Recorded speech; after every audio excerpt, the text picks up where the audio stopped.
Welcome to DAR Tutors. Today, we're going to explore a fundamental concept in vector algebra for IB mathematics. Applications and interpretation higher level, lines in 2D and 3D. We'll be looking at the equation of a line, the angle between two lines, and applications of vectors to model motion with constant velocity. These topics are crucial for understanding the geometry of space and solving real-world problems.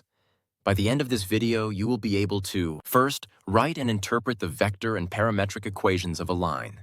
Second, determine if lines are parallel, perpendicular, or skewed, and calculate the angle between them.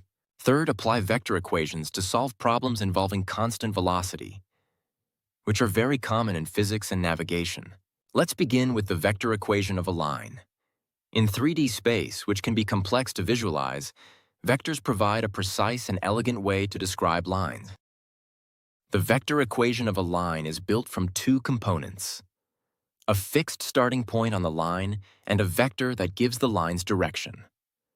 To define any line, we need a point it passes through and its orientation in space. Suppose we have a fixed point, let's call it A, with a position vector A from the origin. Now imagine a direction vector B. We want to define a line that goes through A and is parallel to B. Any other point R on this line will have a position vector R. Using the rules of vector addition, the vector R is equal to the vector A plus the vector from A to R. So R equals A plus the vector AR. Now the vector from A to R must lie on the line we are defining, which means it must be parallel to our direction vector B. If two vectors are parallel, one must be a scalar multiple of the other.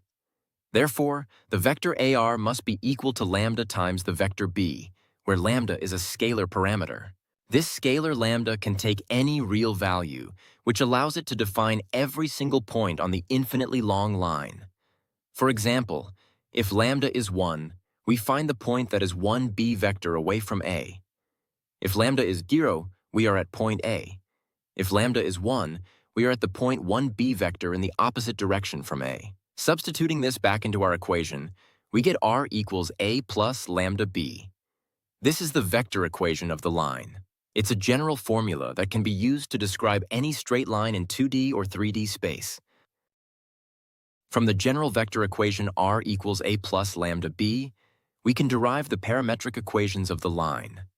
The parametric form is often more useful for algebraic manipulation and solving for specific points. Let's expand our vector equation using coordinates. In 3D space, any point R on the line can be written with coordinates x, y, z. The fixed point A will have coordinates a sub 1, a sub 2, a sub 3, and the direction vector B will have components b sub 1, b sub 2, b sub 3. Substituting these into the vector equation, we get the column vector x, y, z equals the column vector a1, a2, a3, plus lambda times the column vector b1, b2, b3. Now, for two vectors to be equal, their corresponding components must be equal. We can split this single vector equation into three separate scalar equations. We get x equals a1 plus lambda b1, y equals a2 plus lambda b2, and z equals a3 plus lambda b3. These are the parametric equations of the line. The variable lambda, called the parameter, links the three coordinates together. As lambda changes, the point x, y, z traces out the entire line. Important note: if you're working in 2 dimensions instead of 3 dimensions, the process is exactly the same. You simply omit the z components from all the equations. This simplifies the geometry, but the underlying principle remains unchanged. A key concept to understand about the vector equation of a line is that it is not unique. A single line can be described in many different ways. The non-uniqueness comes from two factors. First, we can choose any point on the line to be our fixed point A. Second, we can use any scalar multiple of a valid direction vector B. Let's illustrate with an example in 2D. Consider the line that passes through the points A at 5, 4, and B at 7, 3. One valid direction vector for this line is the vector AB, which is point B minus point A, or 7, 3 minus 5, 4, which equals 2 or 1. Using the point A, 5, 4, and this direction vector, the equation is R equals 5, 4, plus lambda times 2, 1. However, we could have chosen point B as our fixed point A. This gives us a different looking but equally valid equation. R equals 7, 3, plus mu times 2, 1. We use a new parameter mu to show it's a different equation. Not only can we choose a different point, but we can also choose a different direction vector that is parallel to the original. For example, we could have used the vector BA, which is 10, 2, 1, or any other scalar multiple of 2, 1. For instance, here's another valid equation using point A and the direction vector, 2, 1. This variety might seem confusing, but it simply demonstrates the flexibility of the vector form. Now let's apply what we've learned to a practical example. We'll use the opening problem from the notes, which involves two drones flying in a park. Haley's drone starts at 510 and moves at 2.5 meters per second in the direction, Sasha 201.5. Liam's drone starts at 1230 and moves at 1.5 meters per second in the direction, 110.5. The first question asks for the equation describing each drone's position after t seconds. This is a classic constant velocity problem. The general formula is ACR equals A plus T times V, where A is the initial position and V is the velocity vector. Remember, velocity is speed in a given direction. The problem gives us the speed and the direction vector, not the velocity vector directly. We must normalize the direction vector and then multiply it by the speed. For Haley's drone, the speed is 2.5. The direction vector is pk 201.5. Its magnitude is the square root of -2 squared plus 0 squared plus 1.5 squared, which is 2.5. Since the speed is already equal to the magnitude of the direction vector itself is the velocity vector.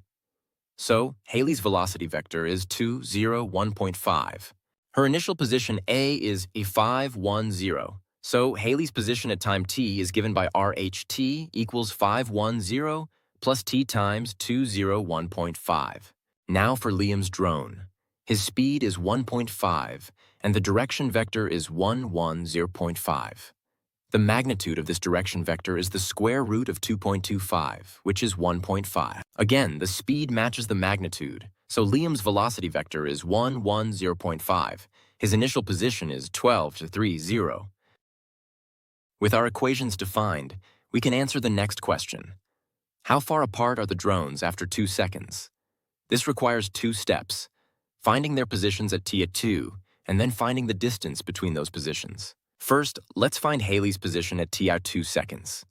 We substitute t2 into her position equation. This gives us 113. Next, let's find Liam's position at t each 2 seconds. Substituting t to 2 into his equation gives us 10, 1, 1.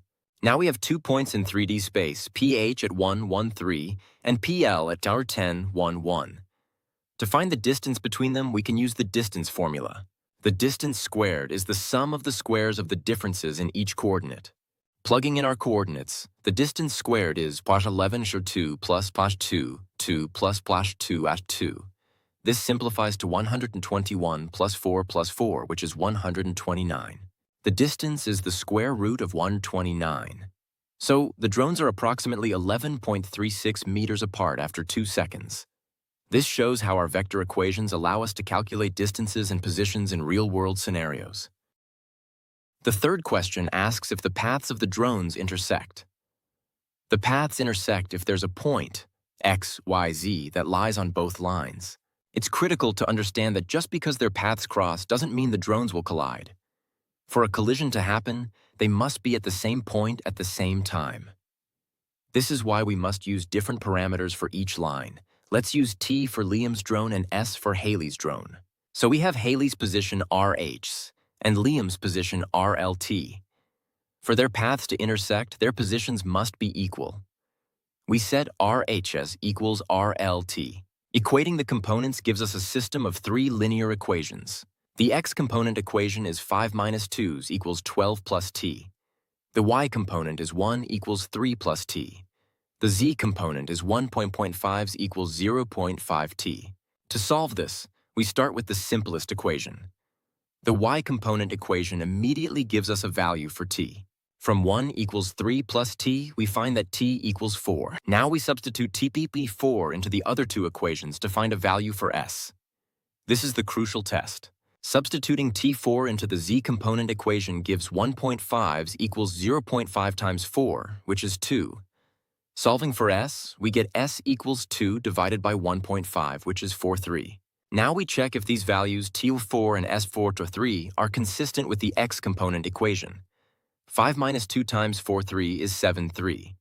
On the other side, 12 plus 4 is 8.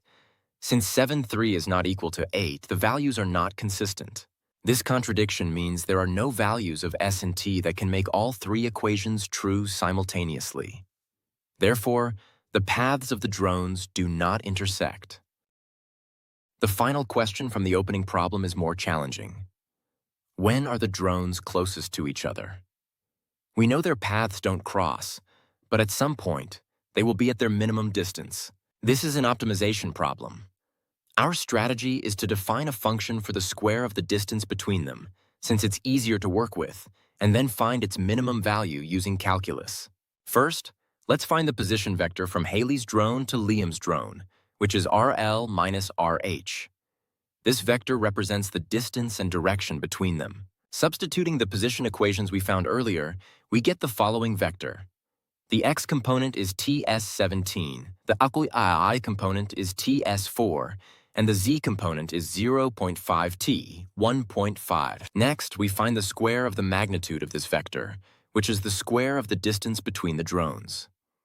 We'll call this function d squared. Notice that the first two terms have ts as a common expression. This suggests simplifying the expression by letting u equals ts. The simplified distance squared function is d squared equals u17 squared plus u4 squared plus 0.5t on 1.5 squared. This looks like a function of two variables, t and s. For the distance to be minimized, the connecting vector must be perpendicular to the direction of each line. Let's prove this. Let the connecting vector be dk-t's. The line of Liam's drone changes in the direction of VL as t changes. For the distance to be minimal, d must be perpendicular to VL, so their dot product must be 0. Calculating the first dot product, d dotted with VEL, we get this expression. This is our first condition. Calculating the second dot product, d dotted with VH, we get another expression. This is our second condition. We now have a system of two equations with our two parameters, s and t. Solving this system gives us the values of s and t at which the drones are closest. This involves some algebra, but it's a direct application of the dot product. We can solve the second equation first. After simplification, it gives us 29 teals 47s, 136. Solving the first equation gives 2.25 equals 2.25 plus 21. Solving this system yields t equals 12 seconds and s equals 5 seconds. This tells us when the minimum distance occurs, but importantly, at different times for each drone. Finally, we substitute t12 and SO5 back into the distance squared function. This gives us d squared equals negative 10 squared plus negative 1 squared plus negative 3 squared. This simplifies to 100 plus 1 plus 9, which is 110. The minimum distance is the square root of 111.25, which is approximately 10.55 meters. This detailed problem demonstrates the full power of vectors in solving complex kinematic questions. Next, let's explore the geometry of two lines in space. Specifically, we'll learn how to find the angle between them. This is a common IB exam question. Remember the dot product formula? For any two vectors v1 and v2, their dot product equals the product of their magnitudes times the cosine of the angle between them. We can rearrange this formula to solve for the angle. Cosine of theta equals the dot product of v1 and v2 divided by the product of their magnitudes. Now we're talking about lines, not just vectors. Since a line extends infinitely in both directions, it can be described by a direction vector and its negative. This can lead to two possible angles of intersection, an acute angle and an obtuse angle that sum to 180 degrees. In IB questions, unless otherwise stated, the angle between lines always refers to the acute angle. An acute angle, theta, is between 0 and 90 degrees.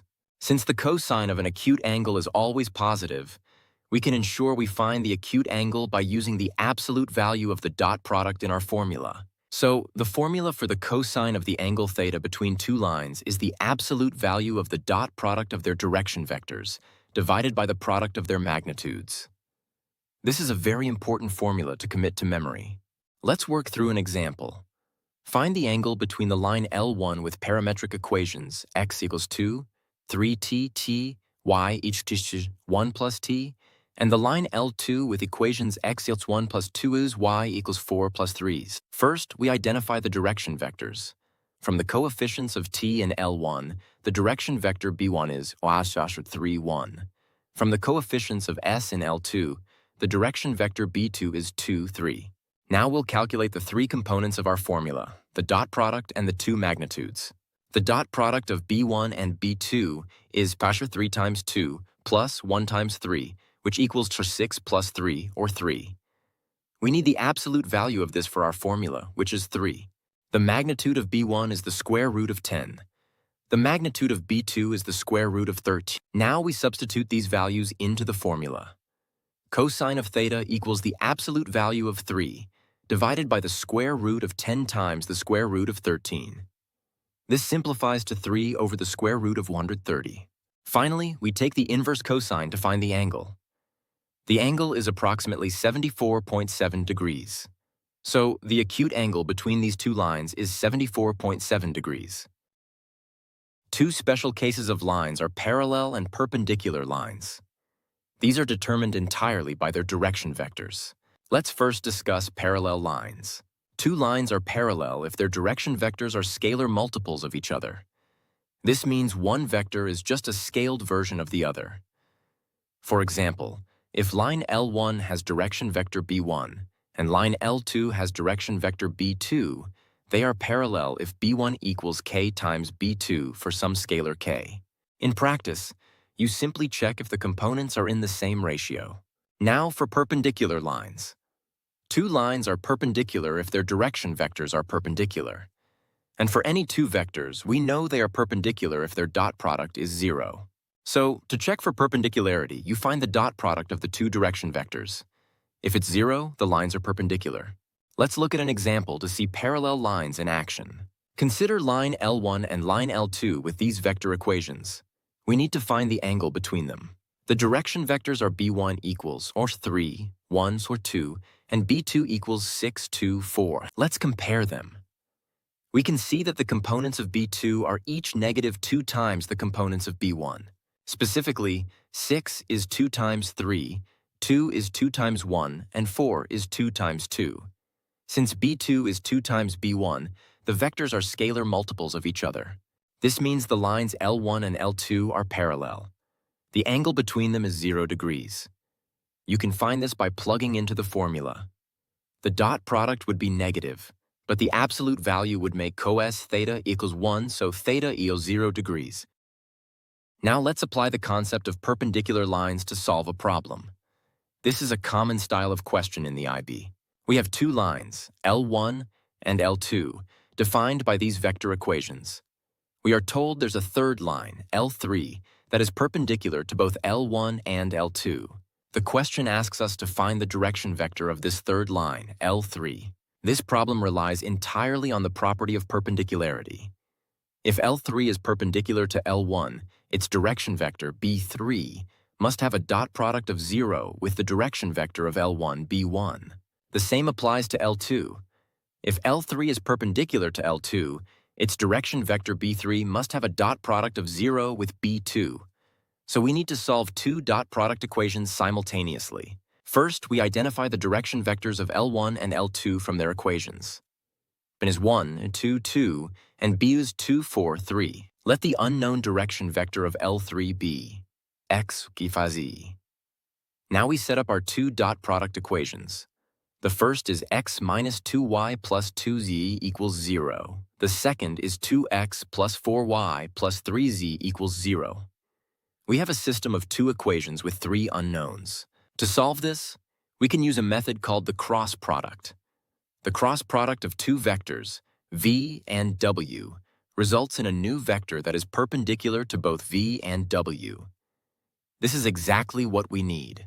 The direction vector of L3, B3 will be parallel to the cross product of B1 and B2.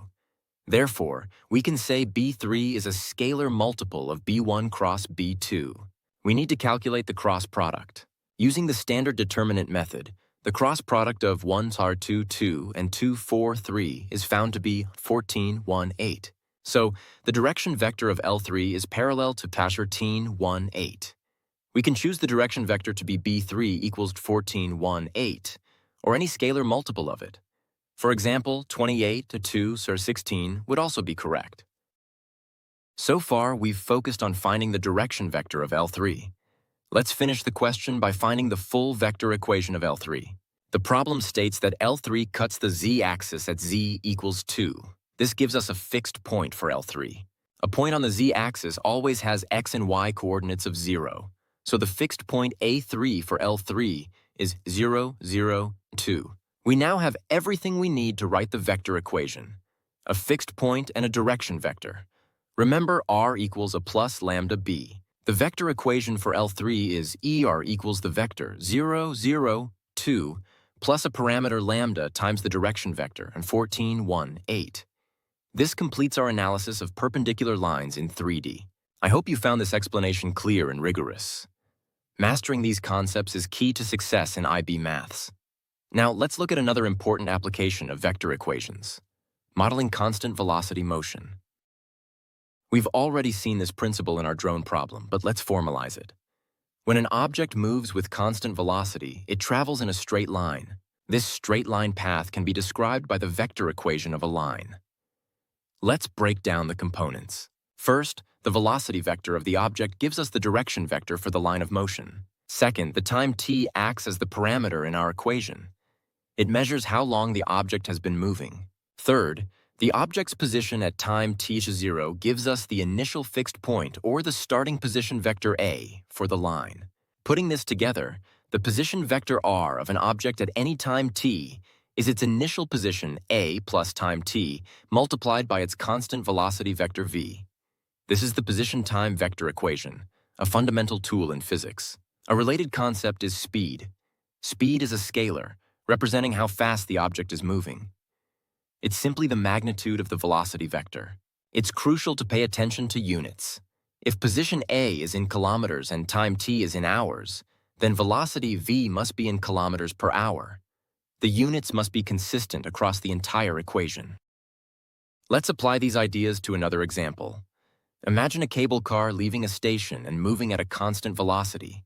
A cable car starts at the point 10, 3, 0 and moves in the direction 2i minus 2j plus k, which is the vector 2, negative 2, 1, at a speed of 4.5 meters per second. First, we need to find the cable car's velocity vector. The problem gives us a direction and a speed, not the velocity directly. The direction vector is b equals 2, negative 2, 1. Its magnitude is the square root of 9, which is 3. The speed is 4.5 meters per second. To find the velocity vector, we must scale our direction vector so that its magnitude is 4.5. We do this by dividing the direction vector by its magnitude and then multiplying by the speed. So the velocity vector v is 4.5 divided by 3 times the direction vector 2, negative 2, 1. This simplifies to 1.5 times the direction vector, giving us v equals 3, negative 3, 1.5. Now we have our initial position vector A equals 10, 3, 0, and our velocity vector v equals 3, negative 3, 1.5. We can write the cable car's position time equation. The position r of t is 10, 3, 0 plus t times 3, negative 3, 1.5. The question also asks for the angle at which the cable car travels to the horizontal. This is a common IB application question. The horizontal plane is the xy plane. Its direction can be represented by any vector in the xy plane. For example, the I vector 1, 0, 0.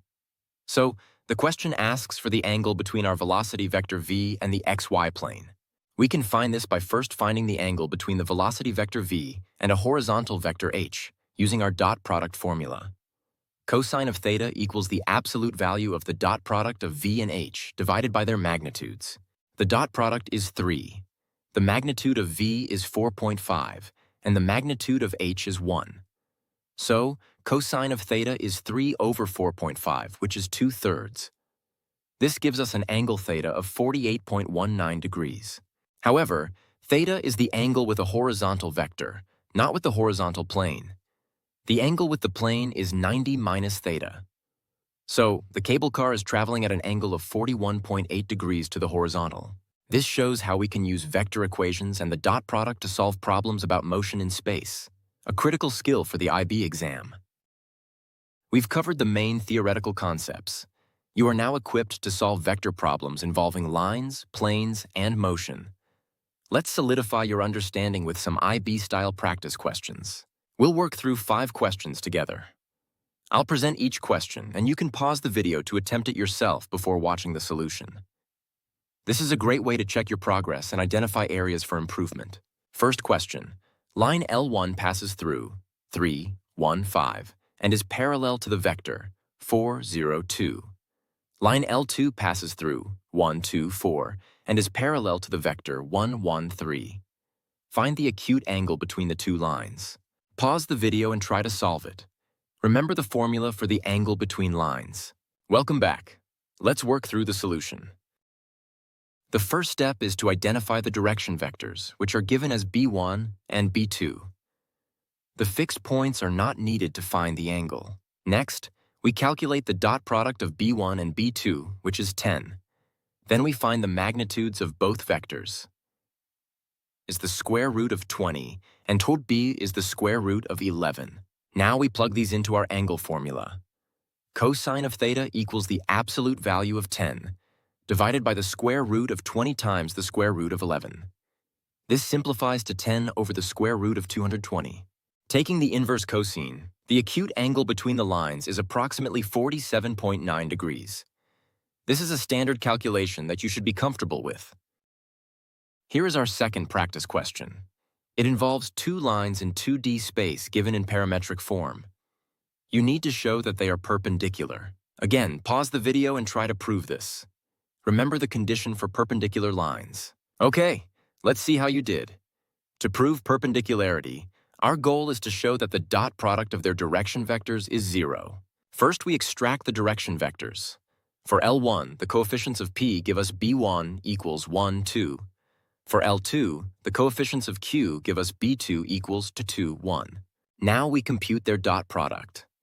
B1 dotted with B2 equals 1 times a 2 plus 2 times a 1.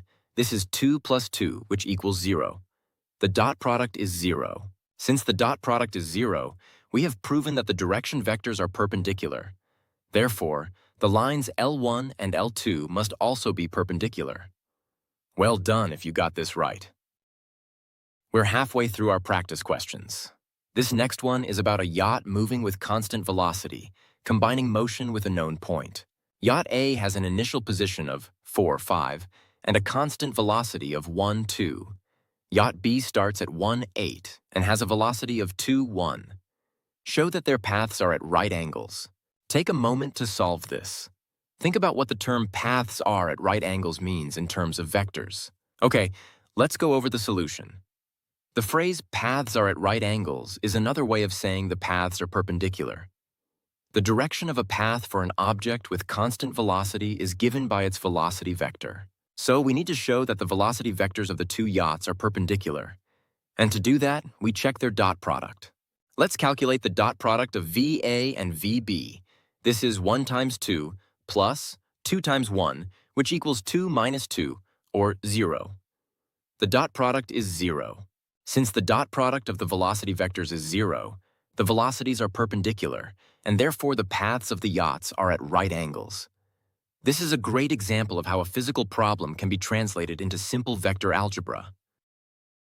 Our fourth question is a multi-part problem that tests several concepts we've covered, including distance. We have a line with the vector equation r equals to 1, 5, 0 plus t times 2, 1, 2. First, we must show that the point A at 3, 3, 4 lies on the line. Second, we need to find the coordinates of 2 points on the line that are 9 units from A. Give part A a try first. What does it mean for a point to lie on the line's equation? For point A to lie on the line, we must be able to find a specific value of the parameter t that generates the point, 3, 3, 4. This gives us 3 simultaneous equations. From the y component, t equals 2. Let's check this t to 2 in the other 2 equations. For the x component, 2 times 2 minus 1 is 3. For the z component, 2 times 2 is 4. Since T2 satisfies all three equations, the point A lies on the line. Now for part B. Pause the video and think about how to find points at a specific distance. For any point P on the line, its position vector is t. We want the distance from this point P to point A to be 9. This means the magnitude of the vector AP must be 9. This is the vector from point A back to the general point P. We substitute our expressions for art and A and simplify to get the vector AP in terms of t. It's 2t4, 2 to t, 2t4. The square of the magnitude of this vector must be 81. Squaring and adding the components gives us a quadratic equation in t. Simplifying, we get to squared minus 4t equals 0. Factoring gives t times the quantity t minus 4 equals 0. This gives us two possible values for t equals 5 and t equals 1. We substitute these back into our general line equation, rt, to find the 2 points. For t5, we get the point, 9, 10. For t gets a 1, we get the point, 3, 6, 2. These are the 2 points on the line that are 9 units away from point A. This problem perfectly blends algebra and vectors. We've reached the 10-minute mark. Thank you for following along with this lesson. If you're looking for personalized, expert guidance to master these IB concepts and achieve your academic goals, DAR Tutors can help. We offer online and home tuition for the IB, A-Level, and IGCSE curricula. Our experienced tutors provide clear, rigorous instruction tailored to your individual learning style and exam requirements. Visit our website or contact us today to learn how DAR Tutors can empower your success. Now, let's continue with our final practice question. Our final practice question is a classic IB problem, finding the distance from a point to a line. We have a line with parametric equations, x equals 1 plus lambda, y equals 2 minus lambda, and z equals 3 plus lambda. We want to find the shortest distance from the point P at 1, 1, 2 to this line. This problem has 2 elegant methods of solution. Pause the video and see if you can find one of them. All right, let's explore the first method, which uses the dot product. Consider any point Q on the line L with position vector Q.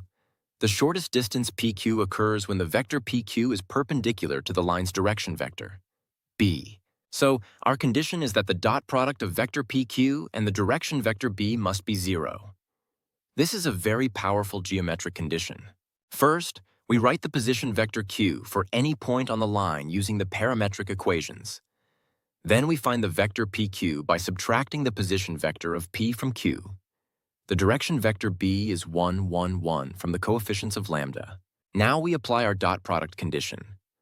PQ dot B equals 0. This gives us the equation lambda minus 1 minus lambda plus 1 plus lambda equals 0. Simplifying, we find that lambda equals 0. The value lambda equals 0 tells us where on the line the closest point Q lies. Substituting lambda t0 into the parametric equations gives Q at 1, 2, 3.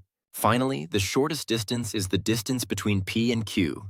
The vector PQ is d0, 1, 1. Its magnitude is the square root of 2.